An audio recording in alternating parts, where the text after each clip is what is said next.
through a very large Daryl Lee Jaffa, kind of. Anyway, hello, welcome to Mainly Murder with Megan. Who were you talking to just then? Oh, the Holy Spirit. Our Father that aren't in heaven. That aren't in heaven. That aren't in... That Our Father who ain't in heaven. Who ate red Jaffas in heaven. Anyway, that They're was... orange. Are you colourblind? I'm just a bit tired. I'm just a bit fucking stupid. Had a big night last night. Out drinking. You know, I was like... We're Muppets. Oh, what's that one look like? A Muppet. Anyway, I'll send it to you later. Welcome, Mainly Murder, Megan. Well, wait a I'm Meg. That bitch's mum. Fuck you then. No, fuck you. Just continue our conversation from the last episode. Oh my God. Red Jaffas are too big. I'm dribbling. She's wiping the drool off her mouth. Seriously, yeah, they're massive. Fuck it out. The Daryl Lee Orange Crunch BBs. Bigger, better. Well, and they're fucking massive. They're not that big. They make you dribble. They make you dribble. Make me dribble. Anyway, today we're in the UK. Been there. Been there, done that. Yeah, we know. You got the magnet to prove it. Shut up. Yeah, I do have a magnet to prove it. My eye's really itchy. Hey? So today, I said my eye's itchy. I thought you said you bought them on YouTube. What the fuck? I don't know. She's colourblind, deaf, and dribbles. We're going to put you at a home. We're going to put you down at that stage. And dribbles. Okay. So today, we have the case of Georgia Williams. So Georgia Williams was born on the 8th of September, 1995. Oh. Her parents were... Your age-ish. Yeah, a year older. Mm-hmm. You should know that. What? What? What did you say? Her parents Oh. were Lynnette and Steve Williams. Her father, Steve, worked in the office of a metal fabrication company while working part-time on weekends for the West Mercia Police. Her dad was a cop. Her dad worked at a metal fabrication during the week and then volunteered as a cop on the weekends. Oh, didn't know you could do that. Lynnette had worked at Boots since she was in college and worked her way up to sales rep and manager. In 1990, Lynnette was pregnant with her first child. Oh. She was close to her due date when Steve went to a FA Cup game and she decided she would go visit her mum and dad. She arrived to find nobody home and sat on their front porch and started going into labour. Oh. Her parents arrived home and she told her parents that she was just uncomfortable because the baby was wiggling. She didn't know she was in labour? I think she knew she was in labour, but she's like, I'm just going to wait till Steve finishes his game. We're going to go home, like early stages of labour. Like, Okay. it takes a while. Steve picked her up. Oh, thank you, Nurse Megan. Thank you. Fucking idiot. Mine was like 12 hours. Oh, mine was cut the bitch out. That's rude. Steve picked her up and they went home. Lynnette hopped into the bath while Steve went on his night shift with the police. Lynnette pretty quickly called him back home and they headed to the hospital. I'm sorry, but that was a bit stupid. Well, you don't know how long your labour's going to fucking Yeah, take. but you don't fuck around at home all the time. Oh, yeah, I think I've got heaps of time. If she's medically trained, maybe, but... Oh, anyway, go on, here we go again. In November 19... Where's my heart rate thing? I'm going to put this on the phone, on my watch. In Watch November... it go up and down like a fucking monitor. That wasn't the right word. No. Okay. In November 1990, their first daughter Scarlett was born. Oh, it's a pretty name. In February 1995, Steve left his full-time job at the metal fabrication company and moved into full-time police work. You know a metal fabrication company, don't you? Yes, I do know a metal fabrication company. Okay, go on. He became a cop full-time. Oh, fair enough. At this time, Lynnette was also pregnant again. Oh.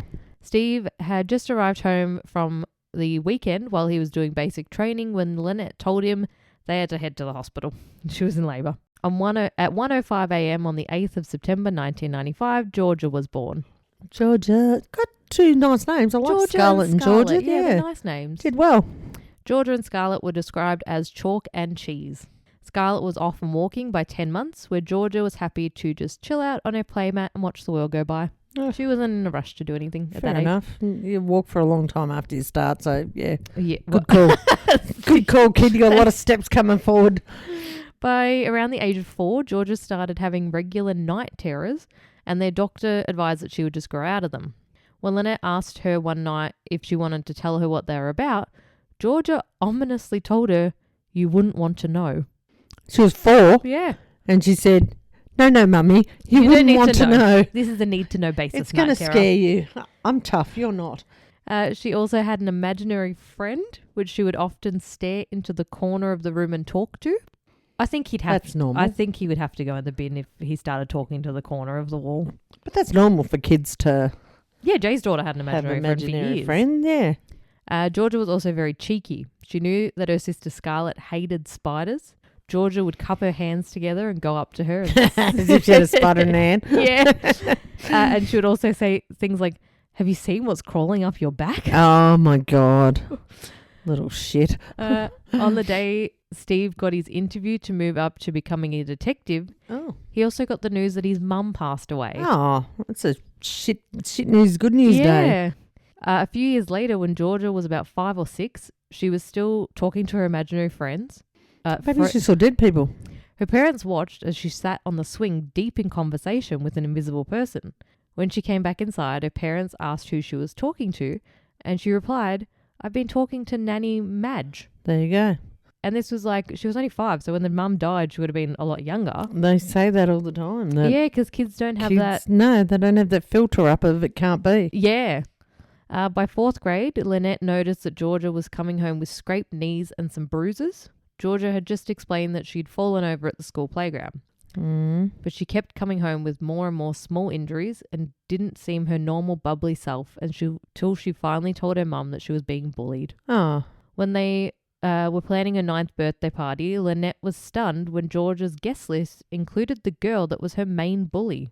Keep your friends close and your enemies closer. Well, no, Georgia explained that if she could just show this girl that they could be friends, then she might stop bullying her. Keep your friends close, keep your enemies closer. Unfortunately, this didn't make the bullying stop, and Steve ended up going down to the school to speak with them.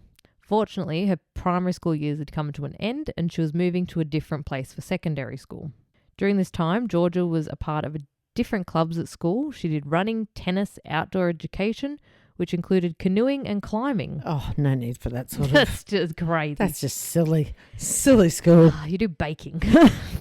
She was also a mentor to other students and looked out for kids who were being bullied. Oh, she would have. Yeah. Yeah. Would have been in her wheelhouse. Her parents were trying to find a way of channeling Georgia's enthusiasm into something when one of Steve's co-workers was also a supervisor at the Air Cadets in Wellington. Okay, I thought you were going to say like psychiatry or something like that she was going for. Nope, she went to the Air Cadets. Okay. During her time in the Air Cadets, Georgia gained the nickname Ferret. At camps, others would forget to bring bits of their kit. Rather than let them suffer a berating from their sergeant, Georgia would go around all the other cadets ferreting out the missing items so that they didn't get in trouble. Aww. Yeah. Georgia loved it, and soon she got her own Air Cadet uniform. Georgia's school was also part of a build-a-plane scheme sponsored by Boeing. Oh. The school got a free plane and they just had to put it together. Fair enough. Yeah. Hope I wasn't on it. Yeah, this plane's been put together by school kids. Oh, great. Cool. We're not leaving the ground, are we? Bit of chewing gum holding the window in, not a problem. Through this, Georgia got to meet the directors at Boeing, and she gave a talk to the House of Parliament about girls working in science and technology fields. Wow. Georgia was described as a gorgeous... How old was she at this point still? She's still in school. Wow. Yeah. Well, second, so probably like 16, 17. Georgia was described as a gorgeous tomboy full of activity, loved being outdoors and active. She was bubbly, boisterous and lively. She brought sunshine and laughter into the life of everyone she met and always wanted the people she met to be happy. Georgia also volunteered as a member of the local AFC Telford United, which is soccer, football. Football is life. Football is life. Football is life. She would assist at the club. Megan wants a new pillow. Jamie. She would also assist at the club matches as part of the safety team, and at halftime would go around selling raffle tickets. Oh, she sounds lovely. Like with her grandpa as well. Like her grandpa did stuff at the club and yeah. Now that Scarlett and Georgia were older and more independent, Steve and Lynnette decided that they were going to become foster parents. Oh, okay. They took on the care of a 2.5-year-old boy, David, and shortly after, a 14-year-old girl named Lucy. When the social worker this This is just so fucking strange. Okay. When the Hold on, social... let me get my heart monitor ready in case I get angry and I want to know how Not many... angry, but you kind of just like, what the fuck? Okay, let me see if my heart monitor picks up what the fuck moments. Go on. When the social worker first brought Lucy to their house, she arrived in... Remember, she's 14. Mm-hmm. I 3 figured inch... she was going to be a little ass. 3-inch heels, Oh. thick eyeliner, false lashes, and a skirt that looked like it was a belt. Oh, my God. They started talking her through how they run the house, like how the family would always sit at the table and have dinner. The social worker said that Lucy doesn't have tea with her foster families. She'll be given £5 a night and she can go buy her No, own. she fucking won't. She'd be, if I was foster, and be like, you are part of this family now. That the Yeah. whole idea of fostering, is to look after these kids Yeah. and make them feel as if they're part of a safe environment and family. Yes. So, here's $5 off. You go to the fish and chip shop. But this Come is back when you're the ready. social She's worker. 14. Yeah. Yeah, no, my thing has gone up from 88 to 102. Oh, They insisted that the look at family... my heart rate on the monitor there. God. That's not your heart rate, that's your audio. It's still, look at it. It goes off its fucking head. They insisted that the family had dinner together. Yeah, don't So blame him. the I'm not so social- sure about the kitchen table. I couldn't even tell you the last time we ate at the kitchen table. Yeah. The social worker then informed them that Lucy Lucy usually goes out to hang out with her friends and that Lucy can just call them when she needed to be picked up. Yeah, nah. No. No. Steve and Lynnette were firm that this is not how their house ran. Good on them. Lucy made it through the week with them and then asked if she could go to a party on the Friday. She wouldn't tell them where the party was, and she said it was an all-night kind of party, so she'll just be out all night. And she's 14. Yep. Nah. After Steve told her that he would drop her off and speak to the parents of the house, There's no parents at the house. no, Lucy obviously didn't like this idea and just ran away. Okay, see you, Luce. They spent the night looking for Lucy and waited for her to come home, and around 8 a.m. the next morning she returned home and she was high as a kite. Oh, my God. I think she then went to a new family. Oh, there's no way you put it that. No. I think of fosterers, they've opened their house to look after these kids that need something. And then you get some little asshole like that. Yeah. No, There's a that's not what they reason- signed up for. They signed up. They're not Like, yeah, there'd the be ones kid that might do be sign up for hardship, rebellious, yeah. that know that's what they're getting, and they know how to deal with it. But Joe Average doesn't know how to deal with this shit. No.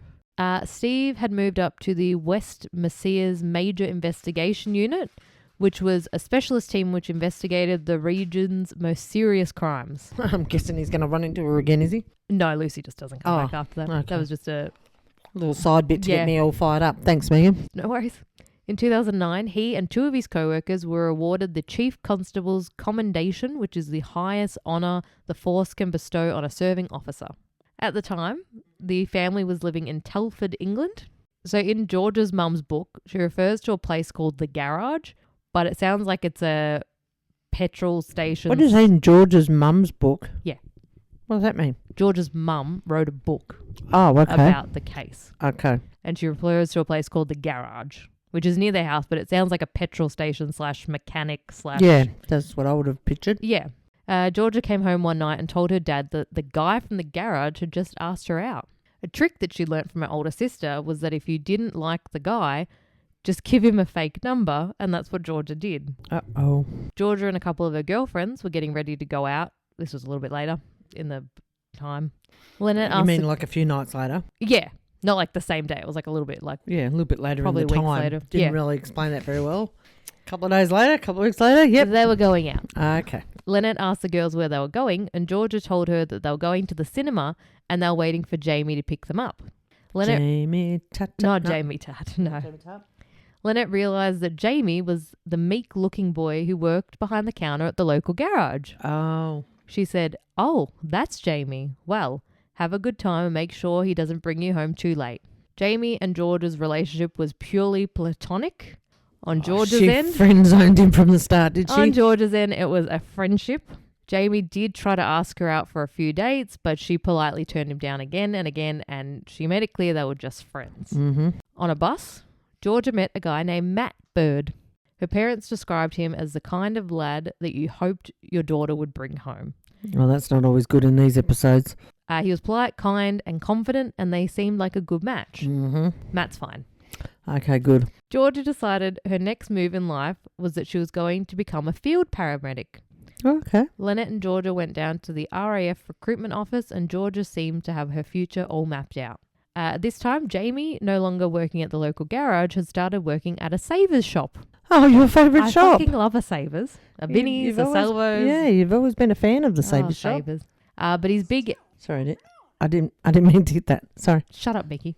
His big ambition, though, was... Did you just whisper to your watch? I did. Okay. I just told Mickey not to be offended by your aggression. Big ambition was to become a photographer. Oh, okay. He'd convinced Georgia and a couple of her friends. Hang on, this is Scrawny behind the garage. Yep. Okay. They're just friends. Yep. He convinced Georgia and a couple of her friends to model for him so he could start building up a portfolio. Oh, okay. On Sunday. For his own use. Well. Okay. On Sunday, the 26th of May, 2013, Georgia and Lynnette went shopping. Georgia was about to go on the college outdoor education trip and needed a few new things. The next day, Georgia, Matt, and a few of their friends were heading to Slam Dunk, which was a one-day music festival. Oh, okay. They were all going to meet at the train station and then head off to the festival together. Why do I feel like someone didn't turn up? They were all going to.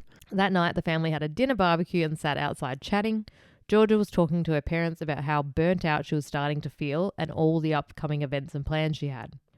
She had a photo shoot with Jamie that night, and her parents suggested that Jamie would understand if she rescheduled it and just rested. But Georgia was the type that if she made a promise, let him down. She made a promise to a friend, she would keep it. Oh no! At around 7:45 p.m., Georgia headed off to Jamie's house and promised her parents that she wouldn't be home late. By 10:30, Lynnette and Steve went to bed. Lynnette tried to call her, but it just rang out. She then sent her a couple messages, but got no response. Steve was trying to reassure Lynnette that Georgia was nearly 18 and maybe she was finally rebelling and stretching her wings. Dad. Lynette's phone pinged with a text from Georgia. Gone to her friends. We'll see you in the morning. XXX. Lynnette replied, "Where have you gone? You said you were coming home. Where are you? Who are you with?" The message that came back said, "I can't message anymore. My battery's going. XXX. The next morning, Lynnette sent her another message and tried to call her. She got a message back saying, "I stayed at a friend's all night. I'll be back later. My phone's dying too. XXX. Georgia usually always had contact with her parents if plans changed. If she was going to be home later than expected, just would be in contact. None of that made sense. Yep. Lynnette and Scarlett started speaking with friends. None of them have heard from her, but a few of them were expected to see her at the station before going to the music festival that day. They spoke with Jamie, who told them that she'd gone off with friends and that he hadn't heard from her. They found out that the other girls that were meant to do the photo shoot had pulled out. Oh. Now they were even more confused about what friends she was with. Yeah. They were assuming that she'd gone to the music festival and just waited to hear from her. Lynnette eventually went to bed and tried to get some sleep. Steve waited up to give Georgia the old, "Where have you been? We've been worried sick." Yep. The next morning, they decided they needed to get the police involved. You think? They came to the house and searched around, with Jamie being the last person to have seen Georgia. His house was searched too. But it was empty. No Georgia, no Jamie, and no Jamie's parents. Oh. That night, they were all sitting in the lounge room watching the TV when Georgia's face flashed onto the screen with the news covering her disappearance. Oh, jeez. The next morning, at around 5:30 a.m., 2 detectives knocked on the door. They told Lynnette and Steve, "We found evidence on Jamie Reynolds' computer that makes us believe he's killed Georgia." Oh, what'd they find? Well, if I can tell you. And also remember, her dad is in the police. I know. I remember that part. In case he can look at his own fucking notes. In case our listeners forgot that he's a part of the police. police. How could they forget? You've only been going for 20 minutes. They were informed to keep this information to themselves as they were trying to locate Jamie. The family wasn't super religious, but they thought maybe they could go to church and try and pray. Yeah, that always helps. Oh, yeah. When in doubt, call on God. Yep. The family, I just read that, they decided to go light a candle for Georgia when they realised that none of them had a lighter. So Steve went across to the pub and got a lighter. Oh, Jesus Christ. They lit their candle for Georgia and said their prayers. So there's no other candles in the church lit. That's very unusual. Being someone from a Catholic background, when you go into the church, there is normal to have other candles there. The church normally starts the candle. I'm not disputing this story, but, going to the pub for a lighter. He took the lighter back. When George went back to return the lighter, he was stopped by the image of Georgia on the TV asking for information on the news. The pub owner came over with his wife, Ruth, and spoke to the family for about an hour. About what? Their daughter being fucking... His daughter's flashed on the TV in the pub, and he's probably like... I thought you meant he spoke as in he'd seen her, he knew her, he'd seen her with some people, and not just, here, let's get in your ear about how you're feeling. They probably, gave him a free drink, tell us your problems. When they got back home, a detective rang them and said that they had gotten Jamie. He was now claiming... Found Jamie. Yeah. Gotten him? Gotten him just implies something else. They found him. They don't know if Jamie's guilty at this stage. I don't know if Jamie's guilty at this stage. I'm giving Jamie the benefit of the doubt at this point. The police have told them that they have evidence that he's killed her on his computer. Yeah, on something on his computer. That doesn't mean he did it just because he's in love with her and she wanted to friend zone him. I'll tell you what was on his computer. Okay, well, did ask 10 minutes ago, but all right, now. He was now claiming that the two of them went to Glasgow together, but then they went their separate ways. So his first story was, she was here, but she went off with friends. And now they've gone to Scotland together. And I haven't seen her. She's just disappeared in Scotland. The detectives arrived at the Williams house again the next morning. They needed them to look at a photo which was taken from the back of Jamie's van. It was a photo of one pink sock that Georgia had been wearing when she left the house to go to the photo shoot. That's not what was on his computer. That was just what they showed him at this point. In the police interview room... Put your finger at me. Now I know where your kid gets it from. Well, I feel like you're going to jump in and be like, was that it? That doesn't prove he killed her. No. I don't speak like that for starters. Apparently I speak like someone that's had a packet-a-day smoker. Yeah, packet-a-day smoker, according to Jason's boss. Shove it up your bum. Yep. In the police interview room, Jamie was still sticking to the story that they had driven to Glasgow together, but Jamie had gone off on her own now. Police and Crime Watch did a reconstruction for TV on the route Jamie's van most likely took to get to Glasgow. Mm-hmm. They knew that it left Wellington around noon on Monday and arrived in Glasgow about 24 hours later. Wow. After the reenactment on the TV, someone called the police to say that they thought they'd had contact with Jamie on Monday night. Jamie had gotten his van stuck in the mud and a man and his daughter stopped to help. The man's daughter had even taken a photo of her dad pushing the van because she thought it was funny. Hilarious. So, now they have a photo putting the van in that spot. What the pair obviously didn't realise was that Jamie had been looking for a spot to dump George's body, which was in the back of the van. Imagine us pulling over to help someone get the van stuck out of the mud and there's a girl's body in the back, which they didn't know. Of course not. Did they? All of the evidence that the police had so far suggested that Georgia was dead. Jamie thought... Well, if her body's in the back of a van, yeah. At this point, they didn't know that. Oh, didn't they? Just the people. So you're just making up shit. Jamie thought he was clever with getting rid of evidence, but the police were able to recover proof from his devices. The police liaison explained some of the images to the family. He said, quote, "He took some photos. They're like fantasy photos. Special effects, so it appears as though George is levitating or floating in the air." Stephen was telling the officer how he had taught the girls self-defense and that they would have put up a fight, while Lynnette had tears running down her head. Well, Lynnette had gears turning in her head about the words levitating and floating. Steve was telling the officer, "I've told the girls, if you're being attacked, you go for the eyes, the nose, and the throat." Penis. When Lynnette jumped in and said, "No, Steve, he's trying to tell you that Jamie hanged her." That's why she was levitating in the photos. Oh. Georgia appeared to be floating because she was hanging from a rope. He had lynched her and then took photos of her dying. Fucking hell. All right, sorry, Jamie. I was trying to defend you before, but fuck you, mate. Jamie Reynolds can suck a dick. Lynnette remembered that Georgia... Depending on where he is now, he probably is. Well, let's hope so. Lynnette remembered that Georgia hated anything on her neck. She wouldn't even wear a polo neck jumper or anything with a tight collar. The idea of Jamie putting a rope around her neck was something Georgia would have loathed. Oh, my God. And he would have known that. Yeah, being one of her good friends. Mm-hmm. Her good friend that killed her. Mm-hmm.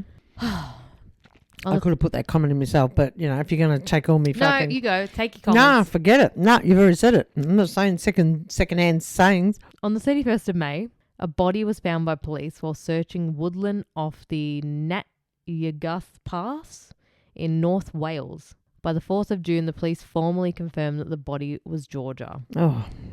She'd been identified by her dental records. Lynnette didn't want Georgia's funeral to be morbid or dark. Her funeral was going to be a celebration of her short life. Instead of black, mourners were asked to wear white or bright blue. Was that her favourite colour?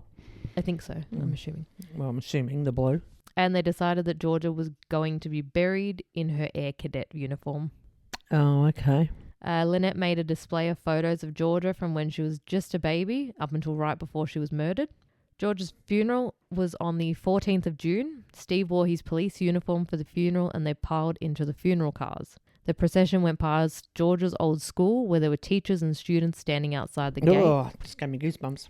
Oh, wait. Then there was a guard of honour formed by Georgia's cadet comrades who then started marching towards the church. Oh, sounds like that episode of... Remember, I've said it before. No, I don't know if it's on here, but conversation before. There was one on Chicago Fire where someone had died and the mum and the little boy were following the funeral car. Yeah. And they go past the firehouse and they're all in their uniforms out the front. Fire trucks have all got the ladders up and they're all saluting this little kid. And you're just sitting there bawling your eyes out going, this is just a TV show. God, this is beautiful. Lynnette said in her book, Georgia had lived her life at full throttle, never resting, never stopping. Now she had brought the town to a standstill. Oh. Yeah. Lynnette was amazed by how many people there were at the church who came to send off Georgia. People were spilling out from the church grounds and onto the street. Wow. During the service, Georgia's old high school teacher said a few words. She revealed that the plane that was still being built at the school was going to be named after Georgia. Oh. As the investigation rolled on, Steve was pretty much an officer on it. Like, they kept him updated that much that it was like he was working on it. I was going to say, he wouldn't have been able to. He wouldn't have been, I don't think he was like in the office. No, he wouldn't have been able to. Imagine that. I found him. He was dead when I found him. Yeah. Oh, all right. No worries. All right. Tick off. Deceased. Father of the... Yeah. Yeah, father of deceased found something. Found him and he was already black and blue and bleeding in every orifice. Yep. Other detectives would come to the house and keep him updated or ask for his advice. Advice. Because he was quite a senior detective by this point. Yeah, exactly. Then 2 detectives came around to the house one day and informed them that Jamie had had dealings with the police before. Oh, okay. This explained why they already had a photo of him on file and they were pretty quick to bust down his door. Steve asked what he had dealings with the police for, before about. The detectives plainly told him that he had attacked a girl. Oh, Jesus. 10 days after the funeral, Lynnette and Steve were at the police station in a conference room with other detectives. They began explaining in medical terms how Georgia had died. Lynnette had to butt in and tell them, I'm really sorry. I'm sure Steve knows what you're talking about, but this is all jargon to me. And why would Steve know? Steve was only a cop. He wasn't a Yeah, but you'd still have reports medical and stuff. Like, you'd know Not if they're terms. saying her such and such bone was such and such. It'd be He'd know. gibberish to most people. So what happened was that Jamie wanted the photo shoot and he told Georgia that it would be a simulation hanging. He told her via text, you'd be standing on a box and I'd edit that out on the computer to make it look like you're floating. Are you okay with that? Jamie had nagged her about doing this photo shoot. Shit. Which she turned down about 9 times already. Oh, no. Eventually, he got her to do it by pulling, woe is me, I really need this for my portfolio. I really want to be a photographer. And obviously Georgia, like the person she was. Being a nice person, good friend, yeah. After taking photos of Georgia as she died, Jamie then stripped her naked and posed her body in various rooms in his house. Oh, my God. His parents' house. Oh, yeah, creepy little fuck. Recording it all on his camera. He then proceeded to rape her dead body. Oh, God. Do you feel great about Jamie now? Yeah, fuck you, Jamie. Also on Jamie's computer, the police found a list of women he wanted to kill. Oh. It had 32 names on it. Wow. These were girls that ignored him at school? Probably. On the list was the name of Scarlett's best friend, her sister's best friend. Yeah. Jamie had also had photos of the girls that he had that he had drawn nooses around their neck. Apparently the West Mercy... And how old was Jamie? He's only like about 23, 24. How old was Jamie? She was 17. I think he was just a little bit older. So like early 20s. Early 20s, yeah. Apparently the West Mercia police had these photos on Jamie's file since 2008. Georgia was murdered in 2013. Wow, so they've been fucked up for years and... The police knew about this. They had these photos. Yeah, but if he hadn't acted on it, it was just some creepy little cunt with photos and nooses around their necks. If he hadn't done anything prior, they'd have no reason to be... That is true. But keeping an eye on him or whatever. The girl that Jamie had previously attacked got in touch with Lynnette and Steve. Her name in Lynette's book was Alice, so we will use Alice too. Lynnette and Steve were shocked. Why? Do you know her real name? Her real name isn't public. Okay, well then, yeah. Yes, let's use Alice then. They said Lynnette and Steve were shocked when they saw Alice. They said that she looked like an older version of Georgia. Oh, jeez. Alice told them that as soon as she saw Georgia on the news, she knew Jamie Reynolds was involved. Oh my God. Alice had met Jamie at New College where she lived a short distance from his parents' house, and they would walk home together at the end of the day. One afternoon, Jamie told Alice that he needed some help with a project that was due next week. She went to Jamie's house where he lunged at her and began strangling her. Jesus. They struggled, and after being thrown against the floor, pinned against the staircase, and pressed up against a wall, Alice managed to get out the front door and ran. Oh, good on her. At the time, Alice was all alone at home as her mum was on holiday. Oh, okay. She called her mum, who called her uncle, who called the police. A female officer came out to her house and took her statement, and then she heard nothing more from the police. Oh, that's sad. So the police knew about this incident with Jamie, and they're like, he'll be right. If they spoke to him, it could have been, we had a lover's fight. Yeah. She's been dramatic, and they may have kept an eye on him for 5 minutes, and then that was it. Yeah, it was 2008, 2013. And two 15-year-olds fighting. Isn't that what you said? They were 15 or something from school? I think so, yeah. Steve asked if anyone from forensics came to see her, if they took any photos, if they did an interview with her, a video interview with her, if there was a crime officer or someone from the SOCO that went to Jamie's house. And nothing was the answer to all of that? Well, Alice said the only thing that happened was the female officer came and took her statement on that night. Wow. Jamie didn't return to the college campus, and Alice thought that was the end of it, until 2 weeks later when he showed back up like nothing had happened. God. The college told Alice just to steer clear of him. Oh, yeah, okay. If you see him, go to the left instead of the right. No worries. Just steer clear. They went to the same college. They had the same classes. Yeah, can imagine. They lived near each other because they would walk home together. Previously. But just steer clear of him. Yeah. Jamie ended up taunting her so much that Alice dropped out and started working. He then found out where she worked and would drive past shouting things like slag at her. Just before Jamie's trial, Steve had been working in the garden when Lynnette heard the hedge trimmer stop. She was worried when Steve didn't come inside. She went outside to check on him and found him laying on the ground, and he looked grey. Oh, shit. She called 999 and he was shallowly breathing. The ambulance arrived and it was determined that Steve had had a massive panic attack. Oh. The day before the trial. Yeah, well, it probably could have been a heart attack, but...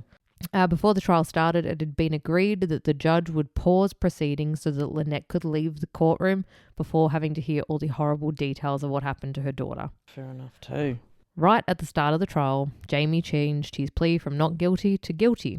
During this time, it had been revealed that Jamie had violent pornographic images that he had photoshopped the faces of girls he knew on them. The police had also found almost 16,800 images. Jesus. And 72 videos of sexual violence on his computer hard drive. Oh my God. He also had a notepad full of horrific sexual fantasies, including one about Georgia. They found another entry on his phone titled Georgia Williams in Surprise. In all, he had about 40 stories about fatal attacks on girls he knew. God, sick little prick. It was also revealed that there was a third girl that had been attacked by Jamie. Oh. Another girl with red hair went to his house and tried to leave, finding the doors locked. Oh, Jesus. She tried to use leaving a window and screamed the place down until finally Jamie let her go. The majority of the horrible evidence was shown just to the judge, and the case was adjourned for sentencing, which would be on the 19th of December 2013. Steve read his victim impact statement. He said, "Evil took Georgia away from her family and numerous people that loved her. We all lost a truly wonderful person on that evening. We still exist, but that's all it is. It's not a life anymore." This is the dad, yeah? Yeah. Words are used like devastated and crushed. They use them to describe impacts such as this. But there are none yet written that can truly convey to others what it is really like to lose your precious daughter.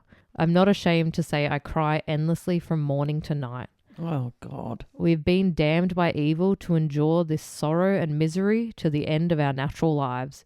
We miss the sweet smile, the hugs and the kisses, and her infectious personality. George's life was taken for a few moments of evil self-gratification. The guilty plea didn't stop us having to hear and see things that no parent, in fact no person, should ever have to experience. We've been told about details of the case that are upsetting, horrific, and beyond comprehension. Any day when we have to hear evidence of what happened to Georgia leaves us totally and utterly destroyed. Everyone in the court was in tears. I bet. Except for Jamie Reynolds. Oh, well, he's got no soul, so that doesn't surprise anybody. Judge Wilkie began by speaking about Georgia and all she had accomplished in her short 17 years and 9 months of life. He said, "You prepared meticulously for killing her in this way and for getting away with her murder. Seeing those photographs of her totally trusting and helpless, unknowing of what you're about to do to her, has been almost unbearable." Jamie had messaged 16 girls asking them to be part of this photo shoot, but only Georgia and 2 other girls said yes. His parents were away on holiday and his sister was staying with her boyfriend. Once he had murdered Georgia, he messaged the other 2 girls to tell him that the photo shoot that night had been cancelled. Oh, God. His sister came home briefly while Georgia's body was in the back of the van. Oh. Jamie then drove to Wexham, where he went to the cinema. Wexham. That's the club that... Oh, Wrexham. Oh. That's West Ham. Wrexham. Wrexham. Yeah, that's the club that Ryan Reynolds and the other actor bought. Okay, well. There's a soccer club, Wrexham. Suburb. He then went to the cinema to watch a movie and then drove to dump... Let me guess, he went to watch Bambi? Then he drove to dump Georgia's body and headed to Glasgow. He apparently watched a movie that Georgia had told him that her and the boyfriend were going to go see. Oh, okay. The judge went on to say, "The only narrative that stands up to examination is that you wanted to hang a girl and have sex with her corpse to fulfill a long-standing necrophilic fantasy." He, the psychiatrist that assessed Jamie in prison, he has expressed the opinion that you are intelligent and plausible, capable of learning new tactics and strategies, and had the potential to progress to being a serial killer. God. Whilst you pose an ongoing risk to your own life, you also pose a grave risk to women and will continue to do so for the rest of your life. I have concluded that this is not a marginal or borderline case. The sentence I pass is one of life imprisonment. Good. The early release provisions are not to apply to you. I make a whole life order. Awesome. Yep. So, there was no getting out of jail free card. No, not for this fucking scumbag. Lynnette and Steve kept Georgia's room as it was. They would sometimes just go and sit in there and talk to her. Sometimes her friends would pop by with flowers and just sit in her room. Julie Masters, who worked on the MAPPA discretional series case review, had finished her report about the police fucking up with Jamie after his first attack on Alice. She gave a copy to Lynnette and Steve. Oh, they would have been rapt to read that. The police knew of Jamie's obsession with strangulation and had found Photoshop photos of the girls with nooses around his neck. A note in the report was, quote, "Whilst Reynolds' potentially harmful offending behaviour is a cause for concern, it is also apparent that he too is vulnerable and that any decisions made could have a profound influence on his future." And in capital letters, I've written, who fucking cares about his future? His future turned into being a murderer because there was no consequences for his actions. Yeah, exactly. A doctor from the Child and Adolescents Mental Health Services also visited Jamie. The doctor assessed Jamie and said that he was a significant risk to others. Another worker at the Child Adolescents Mental Health Services suggested that the girls in the photos should be informed about them and warned not to be alone with Jamie. Yeah, God. So this was all before he murdered Georgia. Yeah. They also, and that they should let the college he was going to know so that they could also warn girls not to be alone with Jamie. Yeah, exactly. Instead of nothing happened. Well, instead of going to the police and telling the police that, hey, you should go warn these girls, they just told Jamie's parents to do it. Oh, right. Yeah. Let everybody know your son's a cockhead. Okay, yeah, let us do that. Yeah. In the end, all the agencies that were working with Jamie weren't communicating with each other. Oh, my God. So he was getting assessed by, therapists. Yeah. But then that was going nowhere. Mm-hmm. When Lynnette and Steve found out that Jamie was going to try and appeal his whole life sentence based on his human rights, Lynnette, I think, put it the best from her book, quote, "To my mind, 3 square meals a day in a cushy jail cell was nothing like as inhumane or degrading as being murdered, raped and dumped naked in the woods." Yeah, exactly. During his appeal trial, Steve was allowed to write another impact statement for the judge. He wrote, "Where is George's right to appeal? Where is our right to appeal against this life sentence that I can only describe as purgatory?" Then he addressed Jamie. "Rot in hell, you inhumane excuse for a life. Good on him. I hope every day for you is full of the grief that twists my stomach into knots, that fills me with fear and apprehension, that makes me physically sick, that has no hope of ever going away, but eats further and further into you as each second of the day goes by. I hope you cry yourself to sleep every night and wake up every morning with the same stinging tears that burn into my eyes. I just wish that you could experience the torture that I go through every day without hope of ever a moment's relief. Your heart should be ripped to shreds like mine, your waking moments restless without peace or solace, your life empty. Only then you may get somewhere near to what I feel and what torments me with never-ending frustration." He's a good, Well done, Dad. Yeah. His barrister gave 2 arguments for his appeal. Oh. 1, he wasn't given enough credit for pleading guilty. Stiff fucking shit. And that Georgia was under 18 and she was just a child in the law's eyes. So murdering a child is the same as murdering a fucking adult. I don't to people looking at people that's murdered people. Yeah. Like, fuck off. I don't get how, because she was under 18. He was trying for anything at that point. He had nothing to argue about. The judges adjourned as they would look over his case and the photos. 2 weeks later, they ruled that his life term would be upheld. Good. The plane the school had been building was finally finished, and Lynnette and Steve used the money in the Georgia Williams Trust they created to buy it from Boeing and use it to give disabled and disadvantaged kids a taste of flying. Oh, that's cute. On the first flight, Lynnette sat in the cockpit next to the pilot thinking of Georgia. What was a dark and grey day turned into a beautiful blue sky full of sunshine shortly before they took off the runway. I will be adding links in the show notes to the Georgia Williams Trust website and Facebook page, because it only really applies for people in the UK, but they offer grants to anyone between the ages of 11 and 18 years at the time of application who either lives or goes to school or college in the borough of Telford and Wrekin. Mm-hmm. The grant can cover any activity, training or opportunity which will tend to challenge the applicant and seek to develop particular skills or attributes. The grant might also go towards equipment or expenses which would assist the applicant to complete a challenge or activity. Oh, that's nice. And you can donate. And is this money asshole still in jail? Is he still alive? He's still in jail. He's unfortunately still alive at the recording of this episode. I hope he dies in prison, a slow and painful death. So. Yeah, after being played with by a few bubbers. Yeah, just like a nice... What did you say last time? A big foreign object? Yeah, big foreign object. Straight up the... Jaxie. Dick hole. Oh, okay. Oh, I just hate stories like this. Mm-hmm. Where it's like, it could have been prevented. Yeah, exactly. Why did you do nothing nearly fucking however... 4 or 5 years earlier. Yeah. She attacked a woman. Psychologists were saying, here's a fucking threat. Yeah. They found so many images on his computer of him they did nothing. wanting to harm women. And they were like, he'll be right. Yeah. He'll be right. He'll grow out of it. He'll grow out of it. You just won't turn into a serial killer. That's fine. Mm-mm. And then this poor girl loses her life Yeah. because of it. And because she was And so... she's been nice. That's the thing. It just sounded like she was so See, friendly. now you know I'm such a bitch, because be Be a nice to bitch. people, they just fucking shit in your face. Be Yeah. a bitch, you walk away smiling. And even the fact Take that that she away was, with you, people. I hate the fact that she was like, I'm so burnt out. I'm so tired. Yeah, but I promised a friend. that's right. Promised a friend to help him with his art or his photo Yeah, whatever the fuck project, he thought whatever it was, whatever yeah. the bullshit he was telling her. Oh, Yeah, I hope he... never can sit down properly. Yeah, I hope he stubs his little toe every day of his life. Right, okay. That's really giving it I to him, hope he Megan. has I hope he has indigestion. visitors in his cell every evening. I hope someone sticks a fork in his eye Yeah, and then into a toaster. yeah.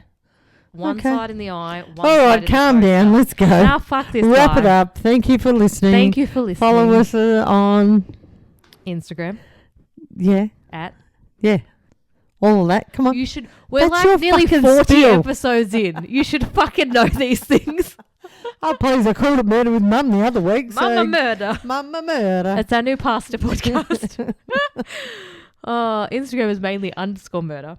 Our Okay. email is See, that's mainly why it's different. You need it up there. It's not written there. mainlymurderpodcast@gmail.com if you want to email us. Join our Patreon, buy us a coffee, give us a rating on Spotify or Apple Podcasts. Send her a fucking pigeon. Send me a pigeon. All I want is a little... Oh, and I haven't got a little... Caca, caca. Oh my God, you're a fucking loser. All right, we're going to go settle my child because he is fucking... He's upset. He's not... Yeah, he's very sad after an He's- afternoon yeah, nap. he's got sore teeth or something, and he spat his Panadol right down my shoulder blade. It is- It literally went into it his just- mouth and just went... comes bloop. straight back out, all over my windsheeter, right down my collarbone. Feels Well, just like At least you won't. Just lick it. You get a little Nurofen. Panadol kick. a little bit of. Yeah. Well, Anyway, thank you catch for ya. listening. See you next Tuesday. See you next Tuesday. Goodbye. Bye.